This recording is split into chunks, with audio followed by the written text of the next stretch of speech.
I'm Kelsey and you're watching this week's DJP TV. Coming up for you on this week's show, we have a preview of Jane's Advanced Strike Fighters and an interview of the executive producer of Syndicate. Good luck, agents.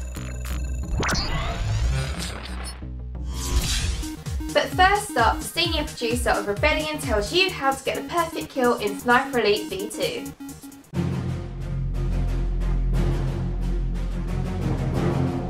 Hi, I'm Steve Hart. I'm senior producer here at Rebellion and working on Sniper Elite V2.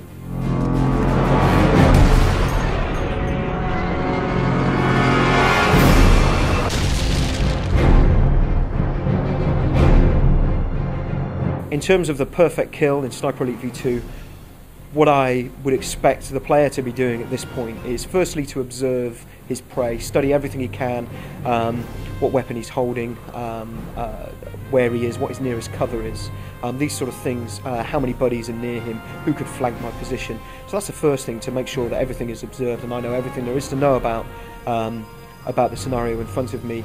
And then it would be to plan how to take him out. Do I want to just shoot him in the head and get the kill cam for that? Or perhaps if he's close to other explodable objects, or maybe he's in a huddle of 4 guys, maybe I want to shoot the grenade on his webbing and deliver that splash damage and take out 4 with a 1 bullet rather than just him himself. Ultimately, I need to make sure that my vantage point before I go loud at all is secured with the likes of anti-personnel mines, trip mines and doorways, just to make sure that if I am rumbled and they come knocking, I've secured things as best I can.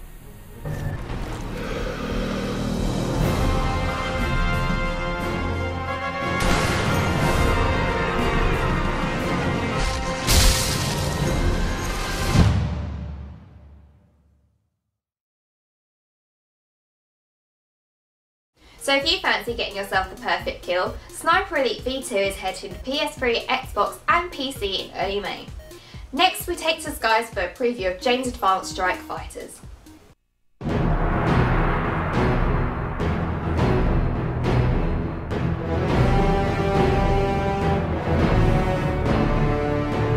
Jane's Advanced Strike Fighters is the latest action flight sim from the famous Jane's publishing company, who specialise in all forms of military media.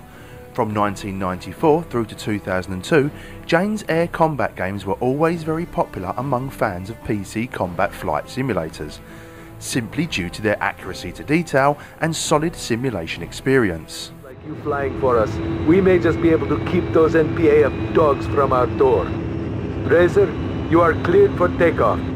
Roger, Control. Thanks for the welcome parade. Pre-flight check complete. We are go for takeoff. Advanced Strike Fighters opens up by easing you into the controls, which during my time with the game felt like an odd mix between arcade and simulation. You can roll, pitch and yaw using the stick and shoulder buttons. Throttle is controlled by the triggers, while the face buttons activate your weapon systems. It controls well, and it's nice to see a flight game on a console that allows you to fly somewhat properly. But it's odd that the game defaults to a third-person view of your aircraft, or you can change to first person in the options. So, where is my cockpit view?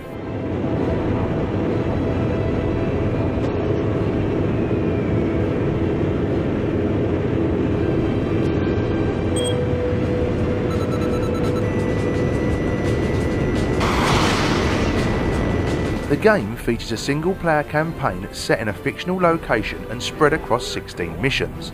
Once you're done here, there is an online co-op campaign and also versus modes to get stuck into. Playing through the campaign unlocks new aircraft, allowing you to also choose whatever fighter you wish on a particular mission.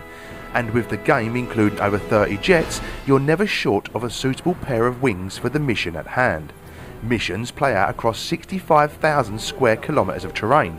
That also looks better than it tends to do in most flight games on a console.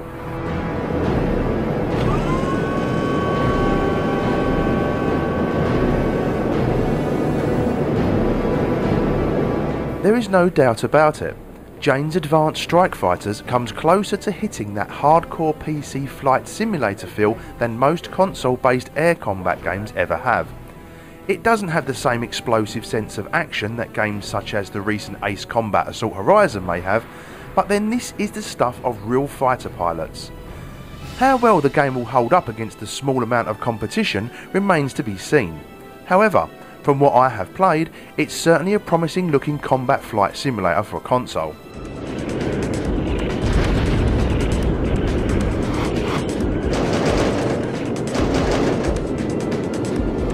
Jane's Advanced Strike Fighters is due to launch on the 2nd of March for Xbox 360, PS3 and PC.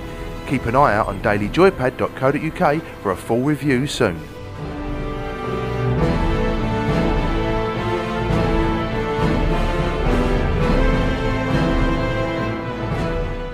A great looking game for all you Top Gunners out there. Now this week we got to go to visit the EA studios to check out their new game Syndicate. Whilst we was there, we was lucky enough to speak to the executive producer, and he is here to tell us all about how the game differs from the original retro classic.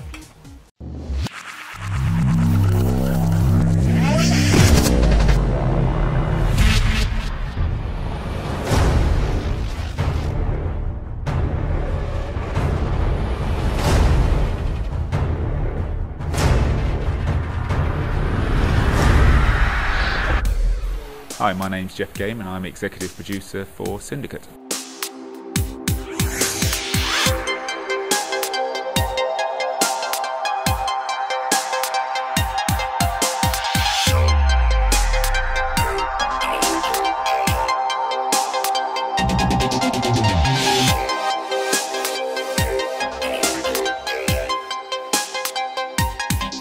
So today you've been playing 3 maps. The first one is the first map in the co-op campaign, which is Western Europe.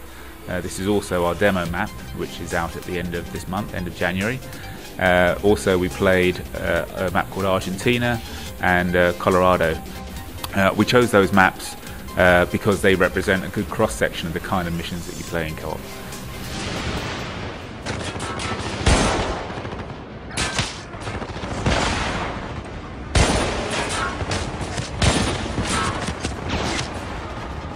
A lot of the maps were reimagined from the original Syndicate.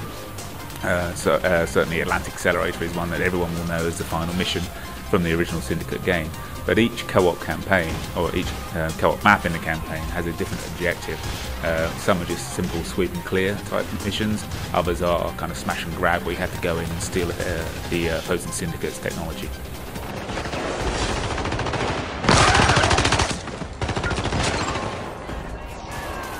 The breaching is the kind of the key differentiator in terms of like what you do from a regular first-person shooter. So with Syndicate you have all the cool weapons and all the future weapons as well, like lasers and flamers, etc. But what really separates the agents out from the Commonwealth Garden enemy that they're taking on is their ability to breach. This is effectively hacking the technology that the enemy is using, and in many cases this is the chips inside their heads. So you can, for example, persuade them to switch allegiance and fight on your side. You can make their armour drop its shields and so on.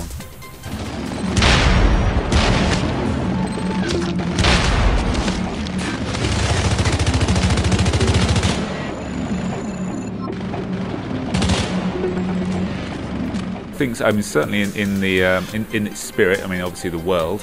And the story and the technology, a lot of the weapons come from the original. The whole idea of the chip in the head of the consumers also comes from the original, but obviously goes without saying that you play an agent, which were kind of central to the original game. But I think beyond that, if you just talking in terms of the gameplay, the co-op campaign is very evocative of the original, just in the depth of the content. It's not just about playing the missions, it's what you take back from those missions, the ability to then research and unlock new powers, new breach applications, new weapons, and upgrade your agent as you progress through the campaign.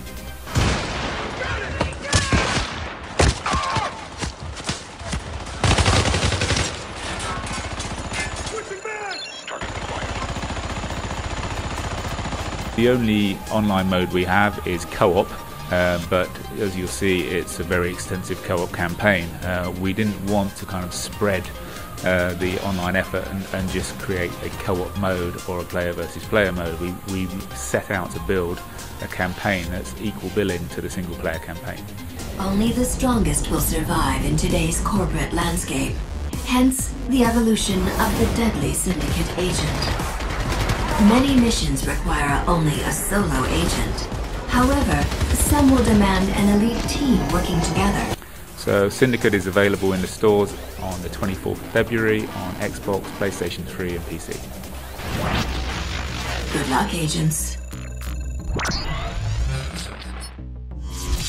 Thank you for watching DJP TV. That's all we have time for this week. But don't forget to check out dailyjoypad.co.uk for even more news, reviews and previews, and like us on Facebook where we're always there to talk to you. Thank you for watching. Have a lovely week. Bye!